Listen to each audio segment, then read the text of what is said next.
பெரியோர்களே, தாய்மார்களே, நம்முடைய அழகப்பன் அவர்கள் இவ்வளவு அழகாக பேசுவார்னு எனக்கு தெரியவே தெரியாது. நானே இவ்வளவு சிறப்பாக பேசினதாக எனக்கே நினைவு கிடையாது. அவ்வளவு அற்புதமான பேச்சை இன்றைக்கு அவர் பேசியிருக்கிறார். குறுந்தொகை பாடல் சொன்னார், கம்பராமாயண பாடல் சொன்னார், இலக்கணத்திலே இரட்டை கிழவி அடுக்கு தொடர்புரிய விளக்கணங்களை சொன்னார்.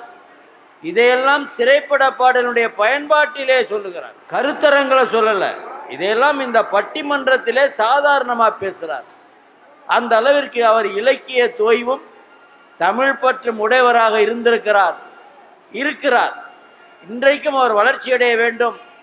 இந்த மாதிரியான பட்டிமன்றங்களில் அவர் மிகுதியாக பங்கேற்று நாட்டு மக்களுக்கு நல்ல கருத்துக்களை சொல்ல வேண்டும் என்று பாராட்டி, அடுத்தபடியாக திருவாளர் இளங்கோவன் அவர்கள் முதல் அருமைக்குரிய ஆசிரியர் ஐயா அவர்களை வணங்கி, இந்த விழா தம்பதியர் 100 ஆண்டு கால மகிழ்ச்சியோடு வாழ்ந்து சதாபிஷேகம் இந்த மேடையில் காண வேண்டும் என்று இறைவனிடம் வேண்டி, அவர்கள் நீடூடி மகிழ்ச்சியோடு வாழ வேண்டும் என்று இறைவனை வேண்டி, இன்றைய நிகழ்ச்சியில் உங்களை மகிழ்ப்பதற்காக, சிறிது நேரம் மகிழ்ப்பதற்காக ஒரு பட்டிமன்றம் ஏற்பாடு செய்துள்ள இந்த குடும்பத்தாரையும் நன்றி கூறி, அதாவது இன்றைய பட்டிமன்றத்தினுடைய கேள்வி நகைச்சுவை இருக்கணுன்றத தலைப்பை தேர்ந்தெடுத்தாங்க. அது தேர்ந்தெடுத்தவர்கள் திருமண வீட்டார் தான் இந்த தலைப்பை எங்களுக்கு வழங்கினார்கள். அதனால் இது ஒரு மகிழ்ச்சி படுத்துவதற்கான ஒரு வாய்ப்பு தான். திரைப்பட பாடல்கள் பொழுதுபோக்கிற்கா அல்லது பயன்பாட்டிற்கா? அதுதான் கேள்வி.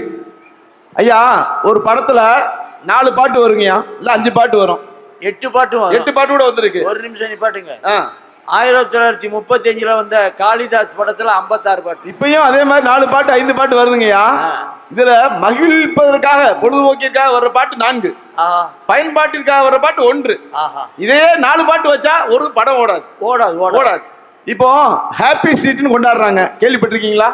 ஆமா, எல்லா ஊர்லயும் நடக்குது. அதாவது வீதியில இறங்கி ஆட்டம் ஆடி கொண்டாடுறது. என்ன காரணம்யா? எல்லாருமே மனச்சுமையில இருக்காங்க. இந்த மனச்சுமையை இறக்கணும்னா ஹாப்பி ஸ்ட்ரீட்ல அதுல நீ உன்னை ஏறினாலும் பாட்டு போட்டு ஆடுவானா? அதுல விஷயம் இருக்கு, இல்லன்னு சொல்லல. அது கேட்கக்கூடிய பாட்டு ஒரு தத்துவ பாடல், நிறைய விஷயங்கள் இருக்கு. ஒரு மனிதன் எப்படி வாழணும்ன்ற சொல்ற பாட்டு நீ உன்னை ஏறினால்ன்ற பாட்டு கேட்டா மனம் திருந்துவான். ஆனா அப்படி இல்லை. இன்னைக்கு மன உளைச்சலா இருக்கும் போது, மன உளைச்சல்னால நிறைய விபரீதங்கள் நடக்குது, ரொம்ப நடக்குது. ஆமா, அதனாலதான் இந்த ஹாப்பி ஸ்ட்ரீட்ல என்ன முழுக்க பொழுதுபோக்கிற்கான ஒரு திரைப்பட பாடலை கேட்கிறோம். அதுல மாட்டு கருத்து இல்ல. அது ஒரு பாட்டு பாடுங்க, அந்த பாட்டு ஒரு பாட்டு. அப்படியா? அது ஆடுறதுக்கு மட்டும் தாங்கயா, பாடுறதுக்கு அல்ல. அப்படியா? ஆடுவதற்காக. அப்ப அது நடக்காதீங்க. ஆமா, எனக்கு பாட்டு வராதுன்றதுனால கொஞ்சம் சுருக்கிக்கிட்டீங்க பேச்சு. சமீபத்துல நாங்கள் எங்களுடைய உற்றார் உறவினரோட கொடைக்கானல் போயிருந்தோங்கய்யா. சரி, மலைகளின் இளவரசியை பார்த்தோம், ரசிச்சோம், நல்லா என்ஜாய் பண்ணோம். இந்த மலைகளின் இளவரசினா நீங்க கொடைக்கானல் தெரிஞ்சுக்கங்க. நீங்க பட்டு அவர் போய் போன இடத்துல இளவரசியை பார்த்தாரு நினைச்சிட்டு இருக்காங்க. அந்த நிகழ்வில் இந்த மணிவிழா தம்பதியரும் எங்களோடு பயணம் செய்தார்கள். அவர்களும் இயற்கையோடு ரசித்து மகிழ்ந்தார்கள். ஆனால் நாங்கள் 2 நாட்கள் மலைகளின் இளவரசியை பார்த்து ரசித்து இயற்கையை ரசித்தாலும் மறுபடியும் ஒரு குதூகலத்தை உண்டாக்காதீங்க. கொஞ்சம் பசி நேரக்கியா, பசியை மறக்கணும்னு ஏதாவது பேசி ஆகணும். அன்றைய இரவு நாங்கள் அங்கே தங்கியிருந்த இரவு ஒளியேற்றி ஃபயர் கேம்ப் அப்படின்னு ஒரு பாட்டு போட்டு மகிழ்ச்சியா இருந்தாங்கய்யா.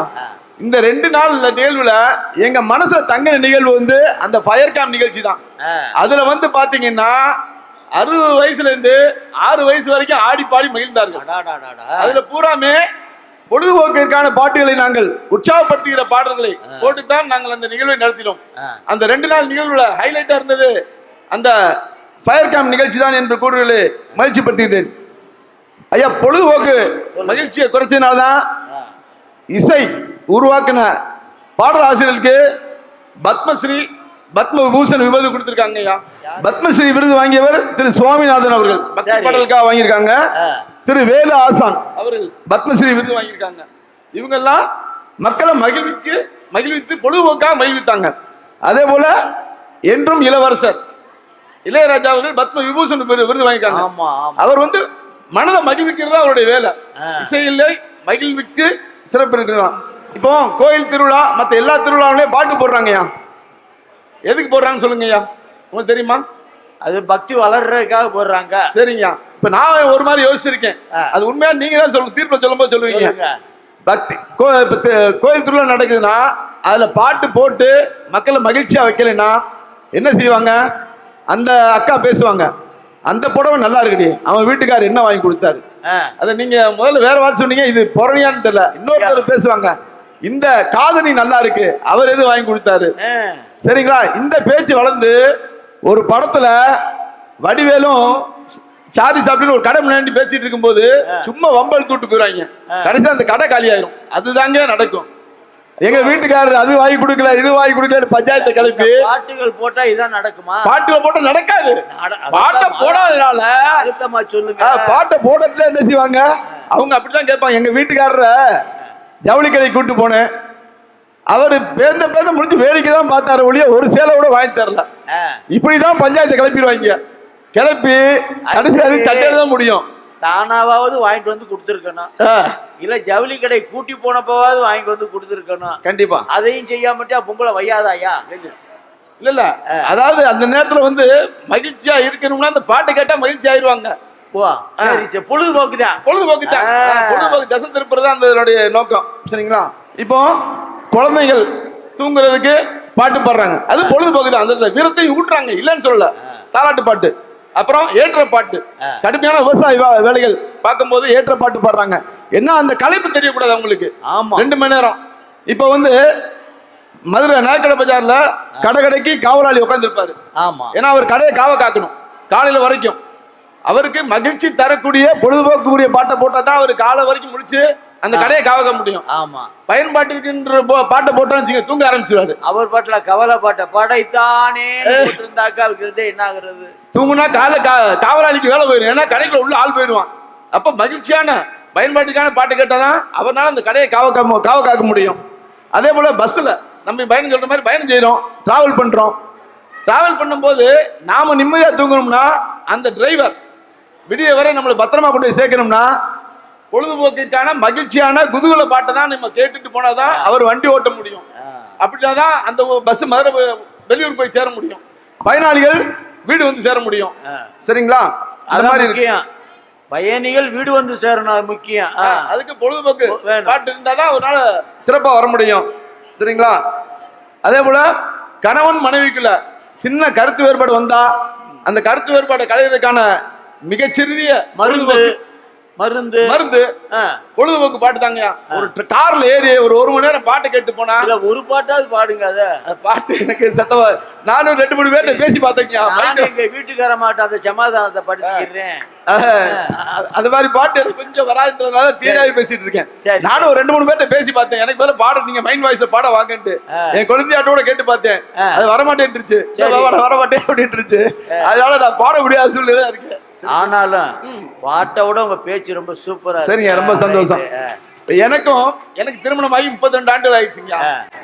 அந்த நேரம் போன வாரம் ஒரு மீட்டிங் அட்டென்ட் பண்ணேங்கய்யா. அந்த மீட்டிங்ல வந்து மீட்டிங் கண்டக்ட் பண்ணவரு எங்கள்கிட்ட எல்லாம் ஒரு கேள்வி கேட்டாரு, என்னுடைய வயசு என்ன அப்படின்னுட்டு. எல்லாருமே அவருடைய வயசை சொன்னோம். ஆனா அவரு மறுத்து சொன்னாருங்கய்யா, அவருடைய வயது நாங்க கணிச்சதை விட 15 வருடம் கம்மியா இருந்துச்சு. நீங்க நாங்க கணிச்சதை விட அவருடைய வயது 15 வருடம் கம்மியா இருக்கு. அவருக்கு 60 நினைச்சிருக்கீங்க, 45 வயசு. அதுக்கு அவர் சொன்ன காரணம் என்னங்கன்னா, என்னுடைய ஓய்வு நேரம் வணிக நிறுவன மேலாளர், என்னுடைய உழைப்பு தவிர மித்த நேரங்களில் எனது மனதிற்கு பிடித்த பாடல்களை கேட்டு கவலை இல்லாமல் இருப்பதுதான் என் ஆயுளை கூட்டுகிறது. நல்லா சொல்லுங்க, எல்லாரும் சொல்லுங்க ஐயா, நல்லா கவனிங்க. கவலைப்படும் போது நம்மளை மகிழ்ச்சிப்படுத்துவது திரை இசை பாடல்கள். அந்த மாதிரி கவலையை மறந்து மாண்டினா உங்களுடைய ஆயுள் கண்டிப்பாக கூடும் என்பது உண்மையிலும் உண்மை. அதை நீங்கள் புரிந்து கொள்ள வேண்டும். ஆனா அதை தவிர்த்துட்டாங்கயா, நம்ம மக்கள்லாம் மத்தியான நேரத்தில் இந்த சன் மியூசிக் இருக்கு, ஆதித்யா இருக்கு, இந்த மாதிரி நல்ல நிகழ்ச்சிகள்லாம் இருக்கு, அதை விட்டுட்டு சீரியல்ல பாக்குறாங்க. சீரியல்ல பூராமே ஏழ்றையும் வில்லங்கத்தை தான் காட்டுறான். வேற ஏதாவது காட்டுறானா வீட்டுக்கு வீட்டு ஏழ்றையை உண்டாக்கி விட்டு போயிடறான் என் வாட்டுக்கு. தயவு செய்து அந்த மாதிரி ஏழ்றையை பார்த்து உங்க ஆயுளை குறைச்சிக்காம அருமையான பொழுதுபோக்கான சினிமா பாடல்களை மகிழ்ந்து கேட்டு உங்கள் ஆயுளை அதிகப்படுத்தி வாழ்நாளை அதிகப்படுத்த வேண்டும் என்று கேட்டு நல்ல வாய்ப்பிற்கு நன்றி கூறி விடைபெறுகிறேன். நன்றி, வணக்கம்.